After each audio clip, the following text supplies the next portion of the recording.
You sent in this article about photosynthesis. Why photosynthesis is like charging your phone battery, but way more awesome.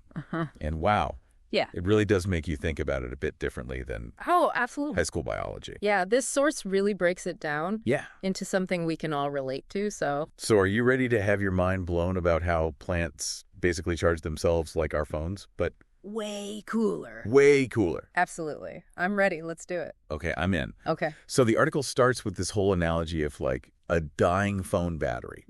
And I have to admit, at first I was like, Right. what does that even have to do with plants? Yeah, it seems like a weird place to start. Yeah. But they actually have a point. Think about it. Our phones, they need that recharge to work, right? Oh, yeah, definitely. Every day. Every day. And plants are the same way. They need a constant supply of energy to grow, to reproduce, to do their thing. But they don't have little charging ports hidden under their leaves or anything. No, they don't plug into the wall, thankfully. Wow. They've got something way better, the sun. Okay, yeah, that makes sense. But how are they actually using that sunlight? Right, so inside plant cells, you've got these things called chloroplasts. Yeah, okay. They're like millions of tiny solar panels capturing sunlight with just incredible efficiency. Okay, the solar panel thing I get. But it's not like they're running, tiny plant apps or anything on that energy, right? Not quite apps, but you're on the right track thinking about it as a process. Within those chloroplasts, you have these systems called photosystem 2 and photosystem... Oh, yeah, photosystem 2. Yeah, It's all coming back to me now. the memories are flooding back. Yeah, those biology classes way back when. What do they actually do? Yeah, what do they do? Okay, imagine this.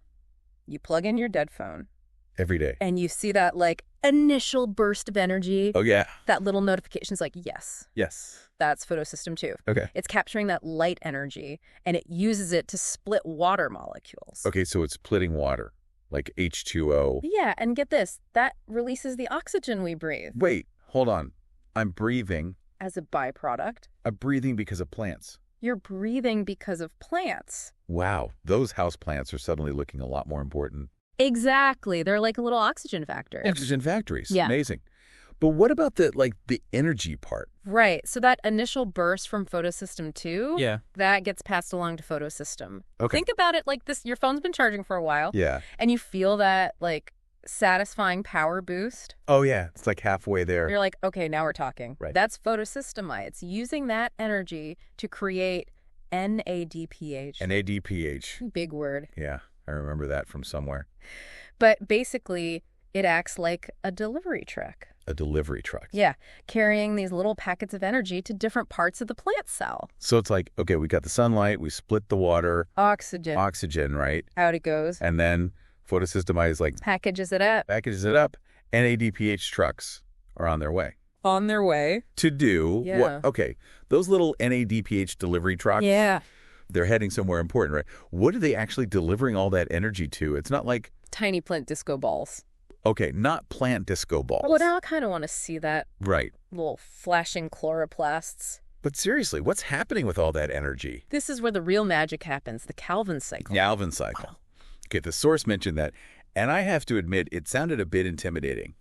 Like, Like some secret society of plants. yeah, like a very exclusive plant club. Only the cool plants get to be in the Calvin cycle. Right. But what's actually going on there? Think of it like this. Photosystem 2. They're out there collecting energy, right? Okay, yeah, like those tiny solar panels we talked about. Exactly. So the Calvin cycle, that's where they take all that energy and they put it to work. It's like the plant's kitchen. The plant's kitchen. Yeah, and those NADPH trucks, they're delivering the ingredients. Okay, so what are the ingredients? What are plants cooking up in there? Remember we talked about water and CO2, right? Yeah, those are important for photosynthesis, right? Exactly. Those are key ingredients. So the Calvin cycle takes those, combines them with that energy from the NADPH, and it makes sugar, Hold on, sugar. Plants are basically running on sugar. pretty much. It's their fuel, just like how we need food for energy. Wow, so it's like they have their own little internal kitchens going on. Exactly. They're making their own food from scratch. And that sugar, it powers everything the plant does, from growing new leaves and roots to producing those delicious fruits we love. That is amazing. Okay, so we've got sunlight, water, CO2, and we end up with sugar. It all seems kind of like self-contained, Right. But the source mentioned coral reefs. what do those have to do with photosynthesis? That seems like a bit of a jump. That's where things get really interesting. This is where we see how interconnected everything on our planet really is. You mentioned an interest in marine biology, right? Oh, yeah. Fascinated by coral reefs. Well, coral reefs are a perfect example of how photosynthesis isn't just a land-based process. Okay, I have to admit, I always thought of photosynthesis as, a plant thing. Right, it makes sense to think that. But many people are surprised to learn that coral reefs rely heavily on photosynthesis, just not in the way you might think. Okay, now you've got me curious. How does it work? So, coral polyps, those tiny animals that actually build the reefs, they have a symbiotic relationship with these microscopic algae called zooxanthellae.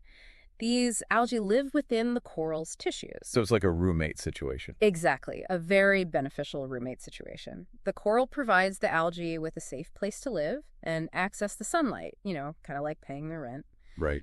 And in return, the algae perform photosynthesis, sharing the sugars they create with the coral. Oh, wow. So it's like a win-win living situation. Exactly. The coral gets food, the algae gets a place to live and access to sunlight. Everyone's happy. Until we come along and mess it all up, right? Yeah. The article mentioned pollution, rising temperatures, all those threats to coral reefs. Yeah, unfortunately, you're right. This delicate balance is being disrupted by human activities. Remember those sensitive algae we talked about? They're particularly vulnerable to changes in water temperature and pollution. So it's like if someone starts messing with the ingredients in that plant's kitchen we talked about. Exactly. No wonder the coral reefs are in trouble. Right. When those algae are stressed, they can't photosynthesize properly. And when that happens, the coral loses its main food source and begins to starve. And that's what leads to coral bleaching, right? Exactly. The coral loses its vibrant colors and becomes this ghostly white.